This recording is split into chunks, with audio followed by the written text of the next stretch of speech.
झांसी के शिमराहा गांव में आस्था और परंपरा का अद्भुत नज़ारा देखने को मिला, जहां गोटिया समाज के लोगों ने ढाक और चमीटा की गूंजती धुनों के बीच श्रद्धा के साथ हीरामन बाबा को मनाया। पूरे गांव में भक्ति का माहौल बना रहा और लोगों ने बाबा की पूजा अर्चना कर अपनी मनोकामनाएं व्यक्त की। इस अवसर पर सुरेश भगत जी, राम सेवक भगत जी, ठक्कू बाबा भगत जी, उदय नारायण कुशवाहा भगत जी, मुन्ना टेकेर, जयाहिंद गोटिया, वकील गोटिया, करोड़ी पाल गोटिया, भूरे गोटिया, राजू गोटिया सहित समस्त गोटिया समाज के लोग मौजूद रहे।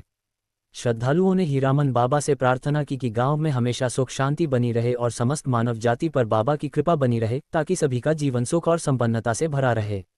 ढाक और चमीटा की गूंज से पूरा माहौल भक्तिमय हो गया और श्रद्धालुओं ने बाबा का आशीर्वाद लेकर गांव की खुशहाली की कामना की। कैमरामैन हिमेंद्र दुबे के साथ संजीव डेंगरे की खास रिपोर्ट, झांसी।